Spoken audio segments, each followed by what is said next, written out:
나를 성장시켜주는 주문 공식 미러링입니다. 새해가 되면 여러가지 계획으로 마음이 한껏 들뜨게합니다.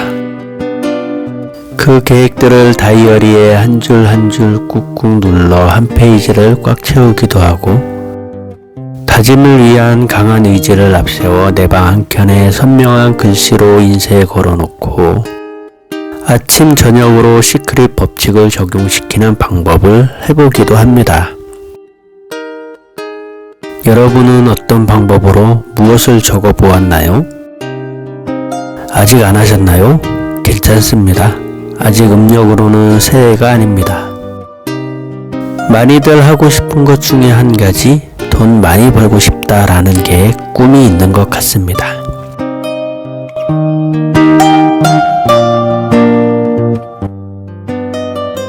좀 더 구체적으로 나는 적게 일하고 많이 벌 거야 라고 말합니다. 여기에 기간과 금액을 정하면 완벽한 나만의 시크릿 보물지도가 완성됩니다. 적게 일하고 더 많이 벌 수 있다고? 당신의 삶은 꿈꾸는 대로 바뀔 수 있다. 주 4시간만 일하며 새로운 일과 삶과 방식을 개척한 타이탄의 도구들의 저자 팀 페리스. 그가 전하는 최소한만 일하고 원하는 대로 사는 법, 나는 4시간만 일한다를 통해서 말합니다. 팀 페리스는 이 책을 통해서 타이밍과 파킨슨 법칙에 대해서 심플하게 정의합니다. 누군가 나에게 물어봅니다. 아니면 거울 속 나에게 미러링 해봅니다. 당신은 경제적 자유를 위해서 언제부터 그 계획을 실행할 것입니까? 그럼 보통은 적당한 시기가 오면 할 생각입니다. 라고 대답합니다. 가장 최적의 타이밍을 노리는 것이죠. 승률 100%를 위한 욕심이 한가득 담긴 답변입니다. 하지만 아이러니하게도 한 방을 노려치게 되는 최적의 타이밍은 존재하지 않습니다. MLB 역사상 가장 최다 홈런 친 선수 1위, 단일 시즌 최다 홈런의 주인공 베리 본즈마저도 시즌 최고 타율은 3할 7푼 0리입니다. 메이저리그 역사상 최고의 1등도 10번의 방망이를 휘둘러서 3.7개의 유효공을 받아쳤고, 받아친 공에서 홈런을 만들어 세계 최고 왕자 자리에 이름을 남겼습니다. 팀 페리스는 말합니다. 적당한 타이밍은 없다. 가장 중요한 모든 일에서 타이밍이란 놈은 항상 제멋대로이다. 직장을 그만둘 최적의 시기를 기다린다? 별들은 절대로 일직선으로 정렬하지 않는 법이며, 인생의 신호등도 모두 다 동시에 파란불일 수는 없다. 삼라만상이 당신에게 맞서 운모를 꾸미는 건 아니지만, 그렇다고 모든 볼링핀이 원하는 대로 세워지도록 자기 길에서 벗어나려 하지도 않는다. 꼭 들어맞는 상황은 절대로 없다. 언젠가라는 말은 당신이 꿈만 꾸다가 생을 마감하게 할 병이다. 찬반 양론 리스트를 만들어 문제를 해결하려는 것 또한 나쁘기는 마찬가지다. 당신에게 어떤 일이 중요하고 결국에는 그 일을 원한다면 지금 바로 시작하라. 단 중간에 방향을 수정할 뿐이다. 여러분은 이제 시작하실 건가요? 시작할 준비가 되었던, 아직 되지 않았던 상관없습니다. 생각을 하게 된 것의 준비는 이미 마친 것입니다. 그럼 우리는 도화지와 볼펜 한 자루만 준비하시면 됩니다. 그 준비된 도화지의 크기도 중요하지 않습니다. 작은 메모지만으로도 충분합니다. 그 종이에 목표를 적습니다. 지금 당장 적습니다.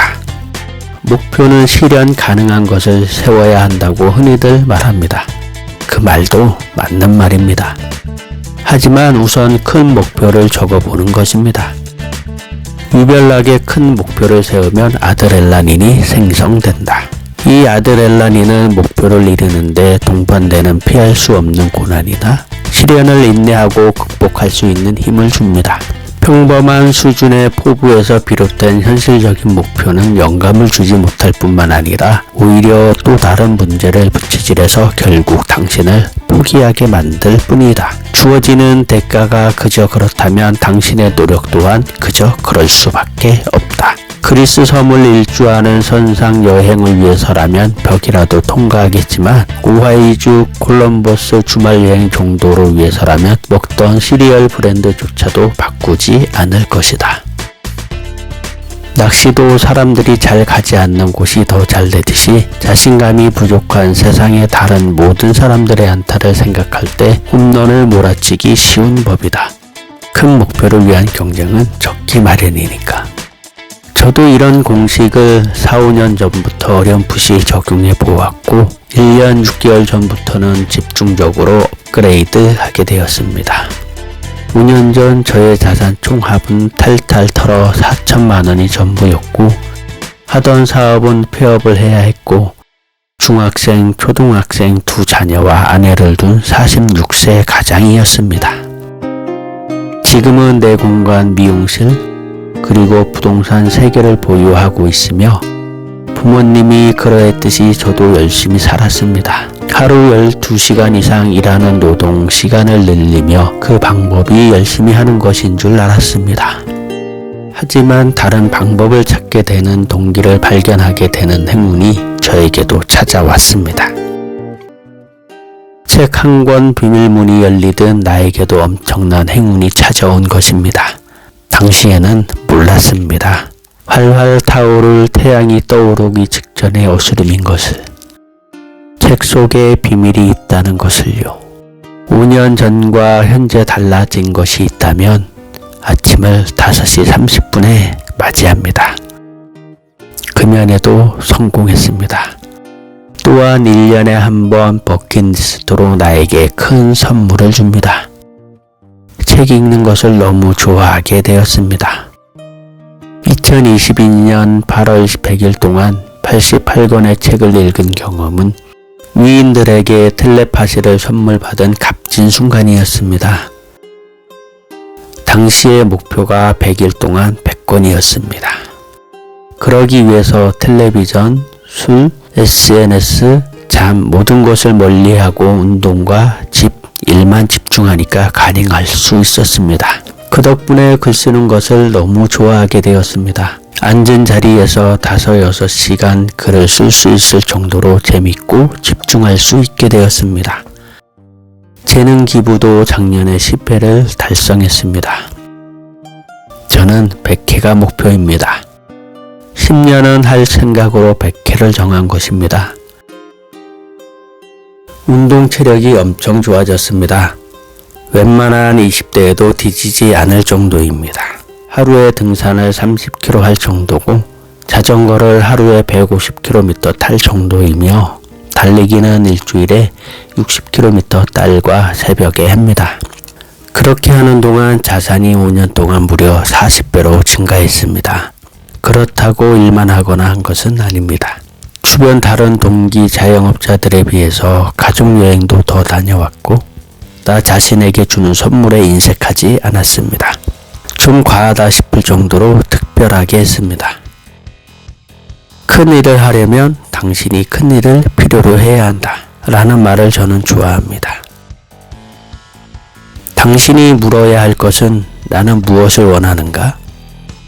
나의 목표는 무엇인가? 가 아니라 무엇이 나를 흥분시키는가이다. 그 흥분된 제가 정한 목표, 각오의 에너지와 꾸준함을 주는 원천이고 가치입니다. 그렇다고 해서 자율주행 노선을 이탈하지 않은 채 계속만 하는 것은 아닙니다. 때론 지쳐서 못 일어나는 경우도 있고 유명한 넷플릭스 인기 시리즈에 빠져들기도 합니다. 그럴 때는 그냥 밤새워 시리즈를 몰입해서 보고 제자리로 돌아옵니다. 최근 가장 재밌게 본 이성균 아이유 주연의 나의 아저씨를 3일에 걸쳐 몰아보고 바로 이탈했던 노선에 복귀하게 됐습니다. 파키슨 법칙에 근간을 두고 하는 저만의 방법입니다. 인기 드라마 영화는 기획에서 구성하는 스토리 전개를 생각하며 보는데 영상을 편집하고 대본을 작성하는데 가이드 역할을 합니다. 파키슨 법칙. 파키슨 법칙에 따르면 어떤 일을 완수하도록 주어진 시간에 비례하여 그 업무의 중요성과 복잡성은 점점 더 크게 인식된다. 마감 시한이 임박했을 때 불가사의한 힘을 발휘하는 것도 바로 그 때문이다. 만약 프로젝트를 완수하는 데 24시간이 주어진다면 당신의 시간적 압박으로 인해 일의 실행에만 집중하면서 꼭 필요한 것들로만 하게 된다. 똑같은 임무를 수행하는 데 일주일이 주어지면 6일 동안 별것도 아닌 일을 크게 벌여 씨름을 하게 된다. 제발 그런 일은 없어야겠지만 만약 똑같은 임무를 수행하는 2달이란 시간이 주어진다면 그 일은 그야말로 정신을 좀먹는 괴물로 변해버린다. 게다가 마감 시한이 짧으면 엄청난 집중력을 발휘하기 때문에 최종 결과가 마찬가지거나 오히려 높은 수준으로 보이게 된다. 우리도 학창시절 이미 경험했습니다. 시험 전날 밤새워 가며 몰아치기 했던 공부의 위력을 추억으로 모두 가지고 있을 것입니다. 그것을 우리 일상에, 나의 꿈에, 목표에, 직장에서 하는 사업에 적용해 보는 것입니다. 어떠신가요? 성공한 위인들만의 전유물이 아닌 우리 모두가 할 수 있는 시작은 극히 평범한 것이라는 것을요. 마지막으로 팀 페리스가 우리 모두를 성장시키기 위해 전하고 싶은 메시지를 끝인사로 대신하며 앞으로 쌓여있는 이야기들을 하나하나 소개해 드리겠습니다. 근무 시간을 줄이기 위해서 중요한 일로만 제한하라. 2. 중요한 일로만 업무를 제한하기 위해서 근무 시간을 줄여라. 가장 좋은 방법은 2가지를 다 활용하는 것이다.